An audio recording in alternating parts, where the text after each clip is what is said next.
नमस्कार। सलाम पहुँचे।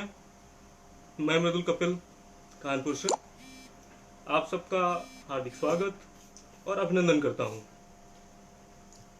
हाँ, अगर आप लोगों तक मेरी आवाज़ जा रही है तो कृपया थोड़ा दिल विल अंगूठा अंगूठा भेज के खबर करें कि सब बढ़िया है। जी, आज रविवार का दिन, मैं जानता हूँ आप लोगों के साथ बहुत सारी व्यस्तताएं होंगी, लेकिन लॉकडाउन में चूंकि आप लोग इतने दिन घर में रह चुके हैं तो शायद आज आपको घर के कामों से थोड़ी सी मुरव्वत मिली हुई होगी।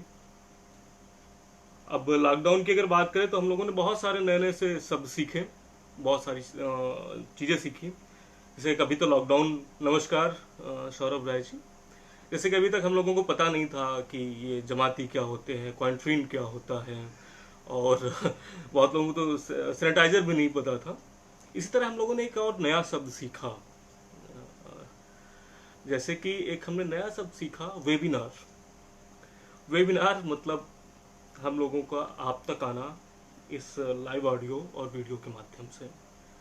ये अच्छा है, बहुत अच्छा है। अच्छा इसलिए है क्योंकि बगैर किसी खर्च के, बगैर किसी बहुत मेहनत के अच्छे से हम आपके घर बैठे हम आप तक पहुंच जाते हैं, बातचीत हो जाती है। लेकिन थोड़ा सा खतरनाक इसलिए है, हम जैसे जो इवेंट वाले लोग हैं उनके लिए खतरनाक है कि आगे उनकी दुकान, उनका धंधा, उनका काम कैसे चलेगा। लेकिन समय के साथ साथ बदलना होता है, बदलाव ही हमारा जीवन है, और इसी के तहत ये वेबिनार आज बहुत अधिक प्रचलित और सराहा जाने वाला एक कदम है। अमन प्रकाशन के तहत हम लोगों ने प्रयत्न किया इस समय का सदुपयोग करते हुए कि शुक्रिया ऋषभ भाई, हम लोगों ने कोशिश की कि आइए कुछ ऐसे विषय को चुनते हैं, कुछ ऐसी बातों को चुनते हैं जो अक्सर मुख्य विमर्श से कट जाती हैं, जिन पे डिस्कशन नहीं हो पाता है, जिन पे बातें नहीं हो पाती हैं। तो इसी के तहत हम लोगों ने अलग अलग विषय लिए। 10 दिनों तक 10 लोग आएंगे, 10 उस विषय से जुड़े संबंधित व्यक्ति आपसे बात करेंगे और आपको बताएंगे उन शख्सियतों के बारे में, उस विषय के बारे में जो अक्सर अनदेखा और अनसुना रह जाता है।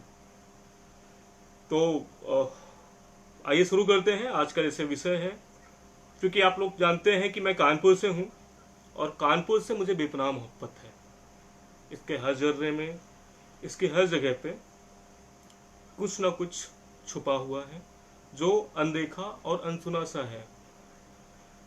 ऐसा ही एक महापुरुष हमारे कानपुर से जब निकलते हैं, जब हम कानपुर की बात करते हैं तो अक्सर बहुत सारे नाम आते हैं, लेकिन एक नाम अक्सर हमसे छूट जाता है, चंद्रशेखर आजाद का। अगर हम चंद्रशेखर आजाद की बात करें तो इतना बड़ा नाम मुझे लगता है कि हिंदुस्तान में शायद ही कोई हो जो चंद्रशेखर आजाद के बारे में ना जानता हो। हर इंसान जानता है, लेकिन सवाल ये कि कितना जानता है चंद्रशेखर आजाद को। बाकी बहुत बड़े बड़े नाम हैं, गांधी जी, नेहरू जी, उनके अतिरिक्त भी बहुत से नाम, बोस। इन लोगों पे बहुत काम हुआ, इन लोगों पे बहुत रिसर्च हुई, बहुत सारी चीजें हुई। लेकिन नमस्कार। लेकिन एलेक्स भाई, क्या हाल? लेकिन सरदार भगत सिंह जी पे भी बहुत सारा काम हुआ, अच्छा काम हुआ, लोगों तक उनकी भी रीच हुई। लेकिन जब हम चंद्रशेखर आजाद जी की बात करते हैं तो हमारे पास सिर्फ उनके नाम और आजाद के अतिरिक्त बहुत कुछ नहीं होता है। दिक्कत यह है कि आजाद को हम जान के भी नहीं जान पाए। आजाद के बारे में हमारी एक धारणा बनी रही कि ये क्रांतिकारी थे और सरदार भगत सिंह जी के सहयोगी थे, साथ साथ बहुत गुस्सैल, बहुत निर्दयी टाइप के एक इंसान थे, या एक बहुत ही बलवान चमत्कारिक इंसान थे। जबकि ऐसा कुछ भी नहीं है। चंद्रशेखर आजाद एक सामान्य इंसान थे, एक तरीके से जैसे आप नारियल कह सकते हैं। वो ऊपर से कठोर थे और अंदर बहुत ही ज्यादा भावुक व्यक्तित्व था उनका। अगर हम बात करें चंद्रशेखर आजाद की तो एक बहुत दिनों तक एक हम लोग मानते रहे कि इनका जन्म स्थान अपने उन्नाव का बदरका है। लेकिन मैं आपको बताऊं, आजाद अपने जीवन काल में एक भी बार बदरका नहीं गए, ना वहां वो पैदा हुए। आज़ाद के पिताजी वहाँ पे थे, और आज़ाद और उनके बाकी 4 भाइयों का जन्म झबुआ मध्य प्रदेश में भौरा ग्राम में हुआ था। एक मजेदार बात यह कि आज़ाद शुरू से ही थोड़े से मतलब पढ़ाई लिखाई में तो ठीक थे, और थे, जहाँ तक मैंने पढ़ा, जहाँ तक मैंने जाना। लेकिन आज़ाद का शुरू से ही जो शिकार में और चोर पुलिस खेलने में, इन चीज़ों में ज़्यादा मन लगता था। वो जिस गांव में रहते थे वो भीलों का गांव था, आदिवासी गांव था, तो अक्सर वो कभी कोतवाल बनते, कभी फौजी बनते, और अपना उनका वो होता है। एक बड़ी मजेदार बात ये हुई आज़ाद के साथ में, जीवन में इनके बदलाव कहाँ से आना शुरू हुआ। आज़ाद के गांव में एक मोती बेचने वाला इंसान आया मुंबई से, तब का बम्बई। आज़ाद उससे बड़े प्रभावित हुए। उनको भौरा अपना जो गांव था वही सब कुछ लगता था। उन्होंने उससे बातें सुनी तो आज़ाद को लगा यार बहुत बड़ी है दुनिया, मैं यहाँ कहाँ। तो चंद्रशेखर आज़ाद लगभग 14 साल की उम्र में उस मोती बेचने वाले व्यक्ति के साथ मुंबई चले गए, यानी बम्बई चले गए। बम्बई जाने के बाद चंद्रशेखर आज़ाद ने एक जहाज, पानी वाले जहाज जो थे, उसमें एक मजदूर के तौर पे काम किया। ये बात शायद ही अभी तक आप लोगों के सामने रही आई हो। आज़ाद ने वहाँ पे मजदूरों के साथ रहते हुए जहाज़ों की पेंटिंग का काम शुरू किया। लेकिन आज़ाद का जो सोच था, जो व्यक्तित्व था, वो मजदूरों की कष्ट देख के और ज़्यादा वो व्यथित होते रहे। साथ साथ उनको लगा कि अगर ये कमाना खाना ही था, ये तो मैं अपने गांव में भी कर लेता, मैं इसके लिए भाग के क्यों आया। आज़ाद वहाँ से निकले, और वहाँ से निकल के आज़ाद बनारस पहुँचे। बनारस, जी गृहजन चौहान जी नमस्कार। बनारस में आज़ाद जी की शिक्षा आरंभ हुई, और वहीं पे जब गांधी जी का असहयोग आंदोलन चला तो आज़ाद उसमें शामिल हुए, पकड़े गए। आप सबको पता है कि उनको 15 बेतों की सजा हो गई। ये बिल्कुल सर्वमान्य तथ्य है। लेकिन मैं आपको बताऊं कि जो उस वक्त कहा जाता है कि जो बेत, तो हम लोग समझते हैं कि बेत बहुत आसानी से 15 डंडे मार के छोड़ दिया गया हो, कुछ ऐसा होगा, लेकिन ऐसा नहीं था। अगर उस टाइम की हम बात करें तो जो वहाँ के जेलर थे गेंडा सिंह, उनका कथन है कि उस वक्त जो बेतों की सजा होती थी वो बहुत ही अधिक गंभीर होती थी। उसमें क्या होता था कि जो भी मुजरिम होता था या जिसको भी सजा दी जाती थी, उसके बदन के सारे कपड़े उतार दिए जाते थे, और उसके बाद उसके नितंबों पे कपड़ा लगा दिया जाता था, और जो हवालात या जेल का मोस्टली जिसको हम लोग हवलदार बोलते थे, वो भांग या अफीम का सेवन करने के बाद एक खुले मैदान में पूरा हाथ घुमा के बिल्कुल पतले सन के डंडे से वार करता था, जिससे पूरी की पूरी चमड़ी निकल आती थी। इस तरीके से आज़ाद के ऊपर 15 वार किए गए, 15 बेत मारे गए, बहुत ज़्यादा लहू लुहान हुए। और एक अंग्रेजों की वो थी कि बेतों की सजा पाने के बाद इंसान को एक उसका मुआवजा दिया जाता था। आज़ाद को उसके बदले में 1 रुपये दिया गया। घायल लहू लुहान आज़ाद ने वो 1 रुपये अपने जेलर के मुंह में मारा और वो चले गए। यहाँ पे एक बात बड़ी मजेदार है, चंद्रशेखर आज़ाद उस वक्त महात्मा गांधी से इतने ज्यादा प्रभावित थे कि उन्होंने हर बेत की मार पे महात्मा गांधी की जय, भारत माता की जय बोली। और वही आज़ाद आगे चल के महात्मा गांधी को समझते हैं, सोचते हैं। तो एक समय ऐसा आता है, एक वाकया ये है कि दल को पैसे की आवश्यकता थी।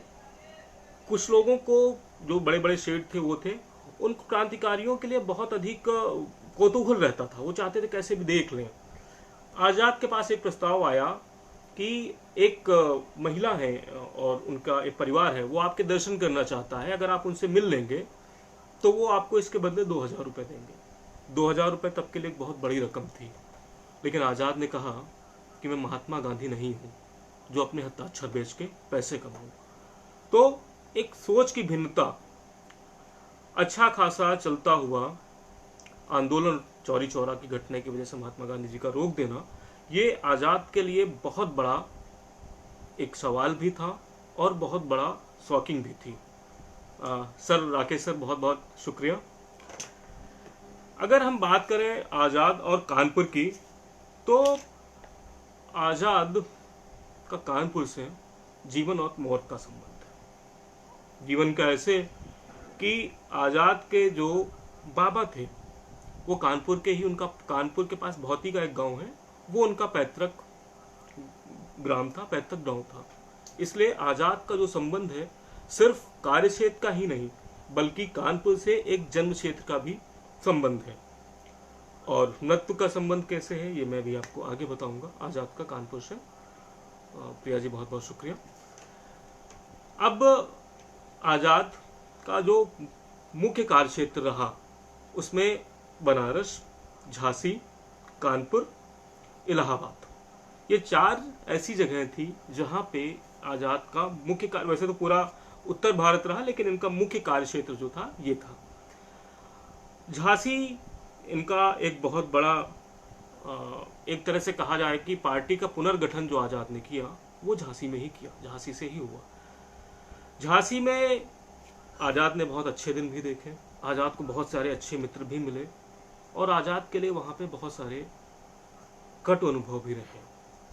मैं बताऊं, जब हमारे कुछ नेताओं के सूट या कपड़े इंग्लैंड धुलने जाते थे तब हमारे क्रांतिकारी आज़ाद जैसे इनके कुछ मित्र थे, भगवान दास महापौर, विश्वनाथ वैशपायन, ये जो झांसी में रहते थे ये चूंकि अपने घर में बता नहीं सकते थे कि ये चंद्रशेखर आज़ाद के साथी हैं या किसी के साथी हैं, तो ये क्या करते थे, ये अपने खाने से एक एक रोटी चुराते थे और ये लाके आज़ाद को देते थे जिससे आज़ाद खाना अपना खाते थे झांसी में। सोचिए इस स्तर का क्रांतिकारी और इस स्तर का बलिदान, जब गांधी जी की सादगी बनाए रखने के लिए करोड़ों रुपए खर्च किए, लाखों रुपए उस वक्त खर्च किए जाते थे, तब एक संघर्ष का दौर ये भी था आज़ाद के लिए। एक बार क्या हुआ, आज़ाद झांसी में एक मोटर मैकेनिक हरिशंकर के रूप में गैराज में काम करने लगे। आज़ाद के पास सिर्फ एक आना था, उस एक आने से क्या संभव था। ऋषभ जी, मुंबई कार्य क्षेत्र इसलिए नहीं बना क्योंकि उनको लगा, उनके तो बहुत छोटी जगह में मजदूरों के साथ वो रहते थे, उसी में कई सारे मजदूर, उनकी खासना खखारना, एक तो ये, दूसरा फिर उनको लगा कि मेरा यही उद्देश्य था, कमाऊं, दिन भर काम करूं, रात में यहाँ पे आके खा के सो जाऊं। अगर यही उद्देश्य था तो मेरा गांव में भी पूरा हो रहा था। उनको लगा नहीं, मैं इसके लिए नहीं बना हूं, मेरा ये उद्देश्य नहीं था, इसलिए उन्होंने बम्बई से पलायन करने की सोची। उनको वहाँ का माहौल नहीं भाया। लेकिन एक अच्छी बात क्या हुई बम्बई में मजदूरों के साथ रहते हुए आज़ाद के, कि उन्होंने जो मजदूरों का जीवन था वो बहुत करीब से देखा। इसलिए आगे चल के कभी भी जब समाजवाद की बात हुई या मजदूरों की बात हुई तो उन्होंने उस पर बहुत अच्छे से काम भी किया और उस पर अपने विचार भी रख पाए। तो मैं बात कर रहा था झांसी में, हाँ, तो झांसी में हरिशंकर मैकेनिक यानी कि आज़ाद के पास एक दिन सिर्फ एक पैसा था, एक आना था। एक आने से एक दिन का तो भोजन आ सकता था, एक शाम का उस दिन का, लेकिन अगले दिन के लिए बड़ी मुश्किल थी। आज़ाद सोच रहे थे क्या करें। खैर, उन्होंने एक आने के चने खरीदे और जब वो घर आके, अभिषेक अवस्थी जी बहुत बहुत शुक्रिया, जब उन्होंने चने खाने शुरू किए तो उसमें से एक 10 पैसे निकली। आज़ाद चौके, पहले तो खुश हुए कि चलो कल का इंतजाम हो गया, भगवान ने इंतजाम कर दिया। फिर सोचे यार नहीं, उस चने वाले की क्या गलती, उसके तो 10 पैसे चले गए ना। आज़ाद जिनके पास कल का खाने के लिए नहीं था, वो तुरंत जाके उन 10 पैसों को उसको वापस करके आए। तो इनका एक व्यक्तित्व ये भी था। जी बहुत बढ़िया, बहुत बहुत शुक्रिया कृष्णा बाबू जी। आज़ाद के साथ में एक चीज और भी थी कि ये महिलाओं, कहा जाता है कि आज़ाद महिलाओं से बड़े अगेंस्ट थे, सारी चीजें थी, लेकिन ये किसी महिला का अपमान नहीं बर्दाश्त कर सकते थे। ये भी मैं आगे चल के बताऊंगा। मैं बात कर रहा था कानपुर का, तो कानपुर इनका जब कार्य क्षेत्र बना तो यहाँ पे कानपुर में इनसे संबंधित आज़ाद की कई सारी घटनाएं हैं। और चूंकि आज मुझे प्रकाशक ने विषय भी दिया है कानपुर और आज़ाद, तो मैं आज़ाद के बाकी पहलुओं से इतर मैं कोशिश करता हूँ कानपुर पे ही फोकस करने की, कानपुर की ही बात करने की। आज़ाद का जो मुख्य ठिकाना बना वो मेस्टन रोड में रामचंद्र मुसद्दी जी का घर। यहाँ पे आज़ाद लगभग 6 महीने रहे। मजे की बात यह कि रामचंद्र मुसद्दी जी कांग्रेस के कार्यकर्ता थे, कांग्रेस के थे, और आज़ाद क्रांतिकारी थे। विचारधाराओं का बिल्कुल अलग अलग वो था। लेकिन रामचंद्र मुसद्दी जी के परिवार ने उनको बिल्कुल अपने परिवार के सदस्य की तरह अपने पास रखा, अपने साथ रखा। रामचंद्र मुसद्दी जी की पत्नी जी का एक बार इस बड़ा मनोरंजक संस्मरण लिखती हैं। वो लिखती हैं कि एक बार बहुत सारी भीड़, मतलब कई सारे क्रांतिकारी वहां पे, मोनेश्वर जी बहुत बहुत शुक्रिया। वो लिखती हैं कि एक बार बहुत सारे क्रांतिकारी इनके घर पे इकट्ठा हो गए, काफी ज्यादा भीड़। अब खाना बने तो बने कैसे, इतनी रोटियां कौन से के, इतनी गर्मी में क्या हो, तो तय हुआ कि खिचड़ी बनेगी। अब खिचड़ी बनाने का इतना बड़ा घर में कोई पात्र नहीं कि किसमें बने, तो उनके घर में एक पीतल की बाल्टी थी। उस पीतल की बाल्टी में वो खिचड़ी बनाई गई, और अब वो खिचड़ी तो बन गई, लेकिन खाई कैसी जाए इतने लोगों में। तो रामचंद्र मुसद्दी जी की शादी में एक परात मिली थी। हम लोगों के यहाँ पहले तांबे या फूल के पात्र मिलते थे, वो मिली, उसमें खिचड़ी परोसी गई और सब लोगों ने मिलकर खाए। ऐसे बहुत सारे मनोरंजक प्रसंग हैं आजाद के कानपुर से जुड़े हुए। एक बड़ी मजेदार मैं आपको बात बताऊं कि भारत का पहला टाइम बम कानपुर में बना, यही अपने डिप्टी पड़ाव में इसकी वो थी। और उसी दौरान अपने कुली बाजार क्षेत्र में आजाद एक मकान किराए पे लेते हैं। उस मकान में बमों का खोल बनाने का काम शुरू होता है, और उन बमों के खोल से जो है सरदार भगत सिंह को छुड़ाने की योजना बनती है। बम के खोल ढाले जाते हैं, और हाँ ऋषभ जी अभी मिलती है, अभी आपको निसंदेह बहुत अच्छी तरीके से जानते होंगे ये बात कि अभी भी शादी में क्या क्या मिलता है, अभी आप गुजरे हैं इससे। तो बमों के खोल की जो फैक्ट्री कुली बाजार में लगी, उसके बाहर मोची के, जिसमें आप जानते हैं जिसमें मोची जूते रख के ठोकते हैं, वो वाला यंत्र बनाने का कारखाना था, और अंदर बमों के खोल बनते थे। यहाँ से वो बमों के खोल बने, इलाहाबाद में ले जाके, लाहौर में, माफी चाहूंगा, लाहौर में उनमें मसाला भरा गया, और उसी की टेस्टिंग के दौरान भाई भगवती चरण वर्मा जी का इंतकाल होता है। ये एक अलग है। एक ऐसा ही बड़ा मजेदार और जाना हुआ प्रसंग ये है कि एक बार आजाद के गांव से, भौरा से एक मास्टर साहब आए। आजाद ने उनको भेजा था अपने माँ बाप के हालचाल लेने के लिए, वो वहाँ पे गए थे। एक मास्टर साहब आए, उन्होंने बताया कि आपके माता पिताजी काफ़ी आर्थिक परेशानियों में, उनसे नहीं बताया, गणेश शंकर विद्यार्थी जी से बताया, काफ़ी आर्थिक परेशानियों में हैं और काफ़ी चीज़ें हैं। तो उन्होंने, विद्यार्थी जी ने आज़ाद को 200 रुपये दिया कि आप अपने माँ बापू जी को ये 200 रुपये भेज दीजिए, ताकि वो अपना सही से निर्वहन कर सके।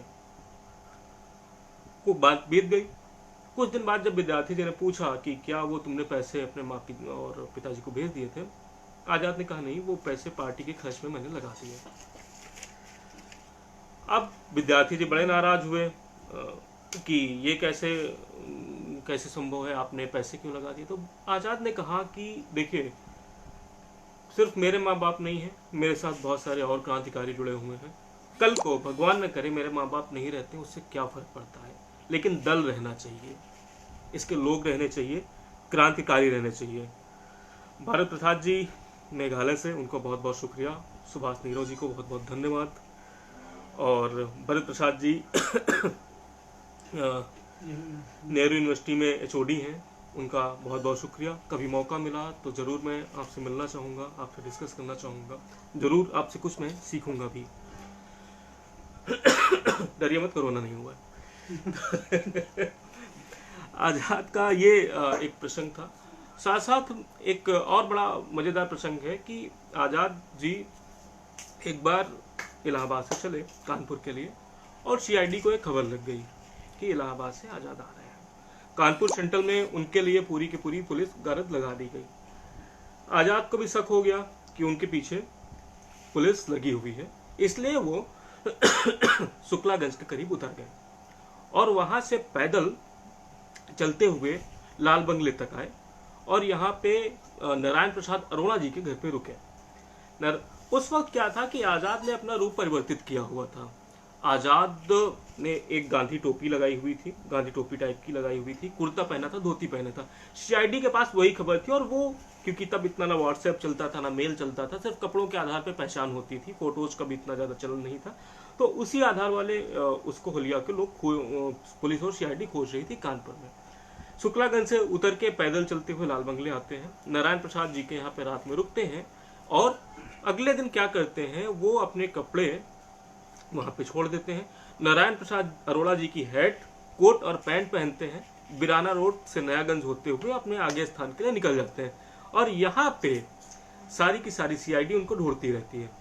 सबसे अच्छी बात यह है कि आजाद की जो टोपी थी जिसको लगा के आए थे, वो आज भी कानपुर में सुरक्षित है। अशोक लाइब्रेरी में आप उसको जाके देख सकते हैं और आजाद का 5वां ओरिजिनल चित्र भी यहाँ पे आपको अशोक लाइब्रेरी में मिल जाएगा। एक और मैं आपको बड़ी मजेदार बात बताऊं, हो सकता है आप लोगों ने सुनी भी हो। आजाद जी एक कांग्रेसी नेता के घर पे रहते थे नवाबगंज में। उन कांग्रेसी नेता के यहाँ बड़े सेठ भी थे, साथ साथ क्रांतिकारियों के बहुत अच्छे सहयोगी भी माने जाते थे। हाँ बिल्कुल, ये आपके साथ ना होने का नतीजा है। आपका साथ होना, पानी साथ होना। अच्छी बात है। सब पानी दीजिएगा जी। जी जी नीलांबर सर, मैं जरूर आ रहा हूँ, उस विषय पे भी आ रहा हूँ, उस पे भी मैं आपसे चर्चा करता हूँ। तो उन कांग्रेसी जो वो नेता थे, उनके यहाँ पे साहित्य भी छापा जाता था, नीचे प्रिंटिंग की मशीन भी होती थी। तो इस वजह से लोगों को लगता था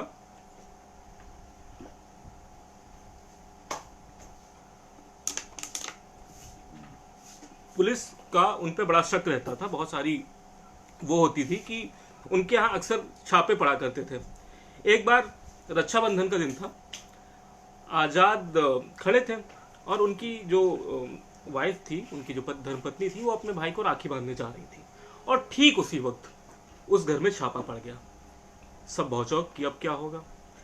आजाद ने तुरंत मिठाइयों का डलवा उठा के अपने सर पे रख लिया और आगे बढ़ने लगे, और भाभी के साथ आगे बढ़ने लगे। जैसे ही वो इंस्पेक्टर आया, उनकी जो धर्मपत्नी थी, उन्होंने इंस्पेक्टर की राखी बांधी और आजाद से बोला, अबे तुम इंस्पेक्टर साहब आए, इनको मिठाई दो घर के लिए। आजाद ने उनके रुमाल पे, इंस्पेक्टर के रुमाल में अपने हाथ से मिठाई बांधी और उसके बाद इंस्पेक्टर से बात करते हुए नौकर के रूप में वहां से निकल गए। सीआईडी फिर देखती रह गई। कौशिक जी जैसे अभी एक बात कर रहे थे कि एक नायिका के पास आते थे मूलगंज में। सर जहां तक मेरी जानकारी में है, उनका आना तो नहीं था। शिव वर्मा जी ने इसका जिक्र किया है एक बार। आजाद जी के बारे में जो कहा जाता बहुत कठोर थे, उनके एक व्यक्तित्व की भी इससे सर झलक मिलती है। आजाद जी एक बार नयागंज से होते हुए जा रहे थे, जहाँ पे ये रह रहे होंगे, बिराना रोड या जहाँ भी, तो मूलगंज में एक गली से नाचने की आवाज आई, गाने की आवाज आई। पुलिस का बहुत सख्त पहरा था। इन्होंने शिव वर्मा से कहा, शिव रुको जरा 2 मिनट सुन ले, कितना कोमल गा रही है वो। तो सोचिए, जिस आजाद के ऊपर इतना सारे चीजें थी, वो फिर भी संगीत के को भी पसंद करते थे और सौंदर्य को भी पसंद करते थे। आजाद के लिए मैं एक बड़ा महत्वपूर्ण और बड़ा मजेदार आपको एक किस्सा सुनाता हूँ, झांसी से जुड़ा हुआ है। आजाद ओरछा के पास एक गांव में रह रहे थे, ठाकुरों के घर में। उनको ब्रह्मचारी जी कहा जाता था, पुजारी जी कहा जाता था। वहां पे ठाकुरों के घर को पे उनका मतलब जो था परिवार, इन पे बहुत विश्वास करता था। ये ब्रह्मचारी के रूप में वहां पे रहते थे। उनकी एक लड़की थी, उसको ये बहन मानते थे और वो भी इनको भाई मानती थी। उस लड़की की एक और दोस्त थी जो अलग किसी रियासत में थी, उसके यहाँ कोई शादी थी, वो उसका निमंत्रण देने के लिए यहाँ पे आई, इनके यहाँ पे रियासत में। और उसने जब आजाद को देखा तो आजाद पर मुग्ध हो गई। उसने बहुत समझाया लड़की ने कि नहीं, वो ऐसे शख्स नहीं है, लेकिन बोली नहीं, फिर भी मैं प्रयास करूंगी। एक रात आजाद छत पे सो रहे थे और वो जो युवती आई थी, वो आजाद के पास जाके खाट पे बैठ गई। आजाद पहले तो चौंके, फिर उन्होंने उनसे चर्चा की कि आप बताइए कोई काम क्या चाहिए। बोली, आप। आजाद, जिनसे पूरा ब्रिटिश हुकूमत कांप रही थी, पूरा प्रशासन कांप रहा था, उस वक्त आजाद कांपने लगे और छत से कूद के भाग गए। चंद्रशेखर इससे बड़ा वो मजे लेते थे सरदार भगत सिंह कि कैसे मतलब दद्दा आप तो बिल्कुल ही पंडित जी। तो सिंह ने आजाद से पूछा कि मैं आता हूँ भरत जी, मैं आता हूँ, उनके वैचारिक पक्ष पे भी आता हूँ। एक बार भगत सिंह जी ने पूछा आजाद से कि पंडित जी क्या आपका कभी शादी करने का मन नहीं होता, क्या कभी कोई सपना नहीं हुआ? तो नहीं, बोले नहीं ऐसा नहीं है, मैं चाहता हूं कि मेरी जो वाइफ हो, मैं कभी कभी सपने में देखता हूं अपनी पत्नी के बारे में, और मुझे लगता है कि मेरी जो पत्नी है, मैं जो सपने में देखता हूँ, एक पहाड़ पे हम फंसे हुए हैं, चारों तरफ से हमको पुलिस ने घेर रखा है, मैं दनादन पुलिस वालों पे गोलियां चला रहा हूँ और मेरी पत्नी बंदूक में गोलियां भर के दे रही है। तो आजाद ने कहा पंडित जी पत्नी के बारे में तो कुछ कम से कम ढंग के देखा करो, गोला बारूद के अलावा। तो आजाद की एक ये मजेदार बहुत सारे पहलू हैं जिन पर जब हम जाते हैं तो धीरे धीरे करके हमको पता चलता जाता है। अब अगर हम बात करते हैं आजाद के वैचारिक पहलू पे, तो देखिए ये सर्वज्ञात है कि आजाद बहुत अधिक शिक्षित नहीं थे, लेकिन आजाद बहुत अच्छे अपने संगठन के संचालक थे। और जब ये भगत सिंह और राजगुरु के संपर्क में आए तो इनकी सोच जो है धीरे धीरे सामाजिकता और समाजवाद की तरफ जाने लगी। आजाद को सिर्फ ये लगता था कि आजादी का ये मतलब है जो भी भूखा शोषित है उसको न्याय मिले, जो समाजवाद की सच्ची परिभाषा है, सारे संसाधन सबके लिए हो। आजाद बिल्कुल, चूंकि आजाद ने गरीबी को बहुत करीब से देखा था, इसलिए आजाद को ये लगता था कि जब आजादी आएगी तो हम एक ऐसा सिस्टम बनाएंगे जिसमें सबको सब जो जरूरी बुनियादी चीजें हैं ये जरूर पूर्ण होंगी। इस पे हम कितना हुए ये अलग बात है। आजाद का जो गांधी से वैचारिक मतभेद हुआ वो सिर्फ इस बात पे कि उनको लगता था कि जब कोई आपके ऊपर डंडे कोड़े चला रहा हो तो आप उससे हाथ जोड़ के अगर विनय मांगेंगे तो वो नहीं मिलेगी, आपको कायर समझेगा। इस बात को लेके आजाद और गांधी का बहुत वो रहा। और मैं आजाद के बारे में एक चीज और बताऊं, आप लोग तो शायद जानते भी होंगे कि आजाद की अगर मैं कानपुर की बात करूं तो गणेश शंकर विद्यार्थी जी ने आजाद के जीवन में बहुत बड़ा रोल निभाया है, एक मार्गदर्शक के रूप में, एक बड़े भाई के रूप में। पार्टी को जब जब फंड की आवश्यकता हुई, जब जब पैसे की आवश्यकता हुई, चंद्रशेखर आजाद को गणेश शंकर विद्यार्थी जी ने पूर्ण तरीके से मदद की, या तो खुद की, नहीं की तो किसी की साथ में करवाई। प्रताप प्रेस आजाद का और सारे क्रांतिकारियों का एक बहुत बड़ा ठिकाना था। चंद्रशेखर आजाद और भगत सिंह राजगुरु की मुलाकात कानपुर में ही होती है और प्रताप प्रेस में ही होती है। लेकिन चंद्रशेखर आजाद की अगर हम बात करें, जैसे एक मैं थोड़ा सा आपको इनका एक और प्रसंग बताता हूँ, एक मिनट। आजाद जी से किसी ने पूछा, एक राजा राम शास्त्री जी अपनी पुस्तक में उन्होंने लिखा है कि काफी देर तक हम लोग घूम चुके, तब एक जगह पता नहीं कोई पार्क था या खेत, हम सुस्ताने के लिए बैठ गए और बातचीत करने लगे। काफी देर तक जब इधर उधर की बातें हम लोग कर चुके तब मैंने उनसे पूछा, कहो भाई आजाद, तुम देश में इधर उधर घूम रहे हो, क्रांतिकारी पार्टी में काम करते हो, हर समय पुलिस तुम्हारे पीछे पड़ी रहती है और तुम्हें भूमिगत जीवन व्यतीत करना पड़ता है, क्या तुम्हें अपनी पूज्य माता जी की याद नहीं आती? बस मेरा इतना कहना ही था कि आजाद का चेहरा एकदम बदल गया, वह दुखी उठे और उनकी आंखें छलछला उठी। उन्होंने कहा कि भाई मेरे जीवन की सबसे बड़ी कमजोरी यही है, मेरी माँ, और पुलिस ये बात जानती है। पुलिस जानती है कि जब मुझे माता जी की याद सताएगी तो मैं उनके पास छिपता छुपाता जरूर मिलने के लिए जाऊंगा, और वो इसी अवसर की घात पे है। इसलिए मैं माँ के पास नहीं जा पाता। अपनी मातृभूमि के कारण यदि मैं पकड़ा गया तो पार्टी और देश का कितना बड़ा नुकसान हो जाएगा ये आप जानते हैं। लेकिन जब माता जी की बहुत याद आती है, तब न मोबाइल था न फोटोज थी, तो जानते हो मैं क्या करता हूँ? आजाद वहीं पे झुक गए, उन्होंने उस जगह की मिट्टी को चूम लिया, बोले कि मैं अपनी मातृभूमि को चूम लेता हूँ, यही मुझे अपनी माता जी से जोड़ता है। समय अवधि पूरी हो रही है, इसलिए मैं इसके दूसरे पक्ष पे चलता हूँ।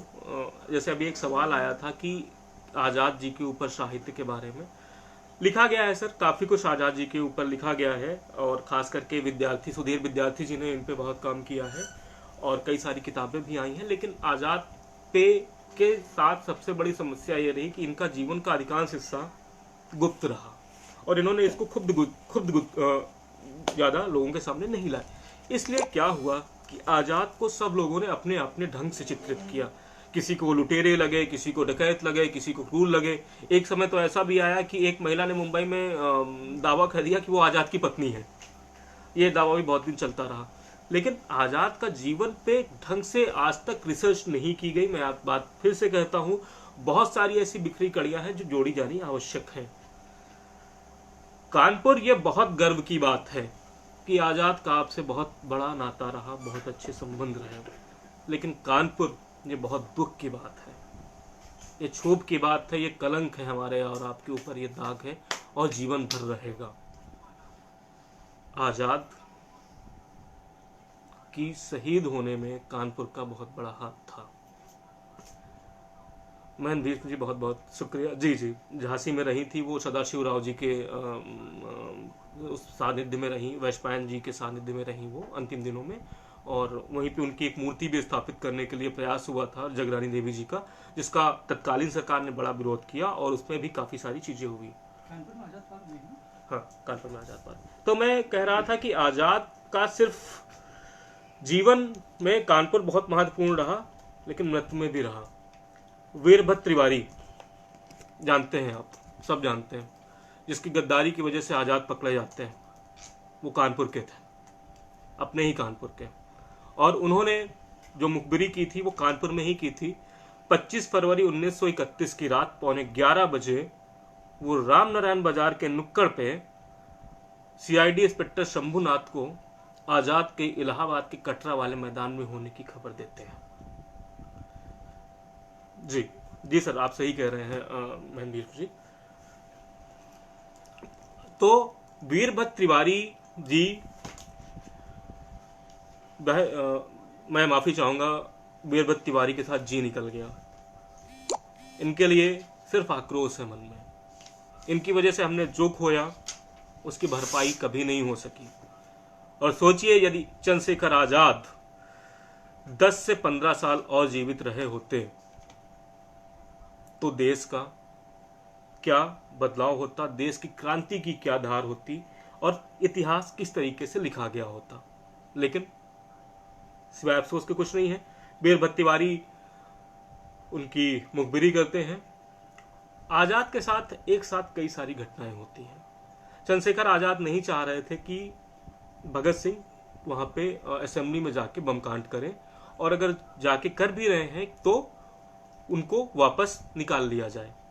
लेकिन पार्टी का सर्वसम्मत से यही मत था कि वो आज चंद्रशेखर आजाद, भगत सिंह ही वो हमला करेंगे और वहां पे अपना समर्पण करेंगे। वजह यह थी कि सरदार भगत सिंह चाहते थे कि इसका हमारा पार्टी का प्रचार हो और ये लोगों तक, जन सामान्य तक हमारी बातें पहुंचे। तो इस वजह से जी, इस वजह से उन्होंने वहां पे धमाका किया। और वो, लेकिन भगत सिंह के गिरफ्तार होने से पार्टी का वैचारिक जो वो था, मत था, वो बहुत कमजोर होता है, पहली बात। दूसरी बात क्या होती है कि बम बनाते हुए, बम का परीक्षण करते हुए भगवती भाई का देहांत होता है।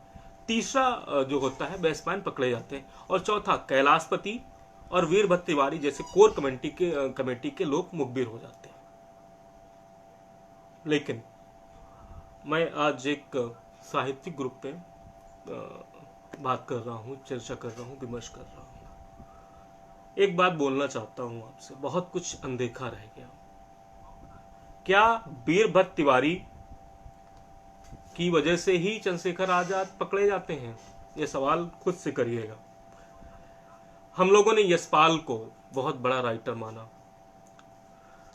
पद्म पुरस्कार से भी उनको नवाजा, लेकिन बहुत अच्छे राइटर, उनका काला झूठ, सफेद झूठ एक किताब है, बहुत अच्छी किताब है। यशपाल जी पार्टी के गद्दार नहीं थे, ये सोचिएगा।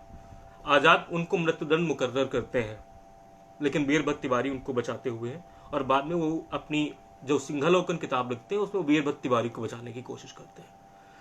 जिस शख्स की मुखबिरी की वजह से पार्टी बर्बाद होती है, जिसकी वजह से आजाद के प्राण जाते हैं, उन यशपाल जी को आज तक हम सम्मान देते आए, उनको हम पद्म विभूषण देते हैं। कितनी दुर्भाग्य की बात है।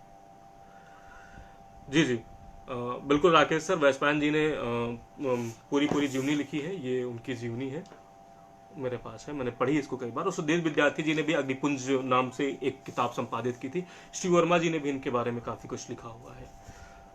तो ये एक बड़ा भारी सवाल है यशपाल जी को लेके। यशपाल जी के लिए आजाद मौत मुकर्रर करते हैं। यशपाल एक नहीं कई बार पार्टी से सच्चा झूठ, बिल्कुल बिल्कुल सर, हाँ, एक नहीं कई बार पार्टी से गद्दारी करते हैं। उनकी लापरवाही की वजह से भगवती चरण बोहरा का मृत्यु होती है, लेकिन हम उनको पहचानते नहीं है, उनको हम जीवन भर सम्मान देते रहते हैं। ऐसे ही बहुत सारे शख्स जब आजाद पे हम काम करते हैं तो हमको लगता है कि हमने अभी कुछ भी नहीं जाना, हम किनको सम्मान दे रहे थे। डिस्कवरी ऑफ इंडिया में आजाद को फासिस्ट बता दिया जाता है, नेहरू जी बता देते हैं। सोचिए कितना बड़ा सवाल है आजाद के ऊपर, क्रांति के ऊपर। खैर, सवाल बहुत सारे हैं, जवाब भी बहुत सारे हैं, समय की अपनी पाबंदियां हैं। 45 मिनट ही मुझे मिले थे, लेकिन मैं आपसे एक वादा करके जाना चाहता हूं यहाँ से। अरविंद वाजपेयी सर, जिनको पापा जी, आपका बहुत बहुत शुक्रिया। आपकी वजह से ही आज कानपुर साहित्य की इस प्रगति को देख पा रहा है, यहाँ तक हम आ पा रहे हैं।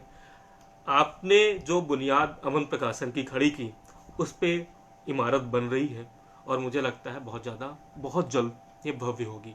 आपका स्नेह और मार्गदर्शन बहुत बहुत बहुत हम जैसों के लिए आवश्यक भी है, हम सीखते भी हैं और उम्मीद करते हैं स्नेह और आशीर्वाद का ये जो आपका हाथ है ये हम पे ऐसा ही बना रहेगा। शीला गोस्वामी जी को बहुत बहुत धन्यवाद।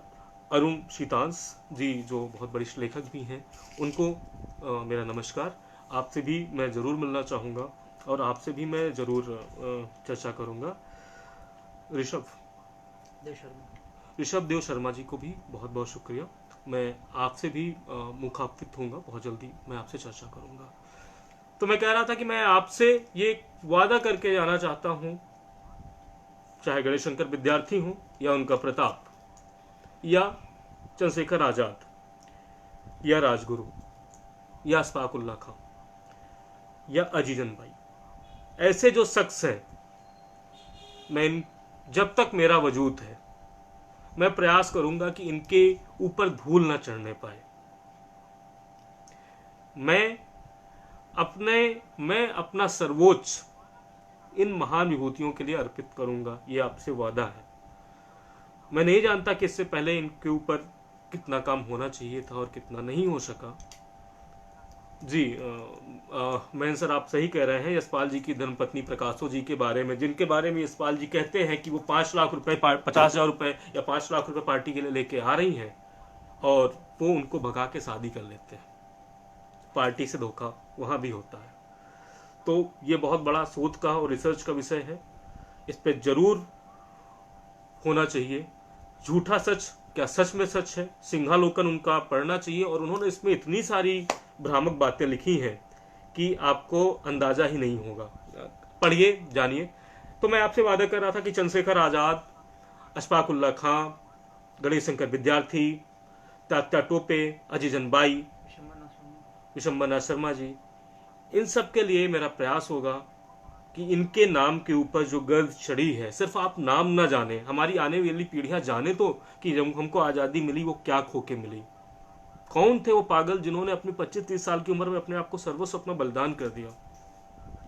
मैं अपनी अंतिम सांस तक इन लोगों के लिए प्रयास करूंगा, इनकी सच्चाई आपके सामने लाने का प्रयास करूंगा। बस सिर्फ और सिर्फ आपके स्नेह और साथ की जरूरत है। मैं नहीं जानता मैं कितना कामयाब हो पाऊंगा, लेकिन ये जरूर जानता हूं कि जब तक मैं हूं, ना मैं इनको खुद भूलूंगा, ना आपको बोलने दूंगा। बहुत बहुत शुक्रिया।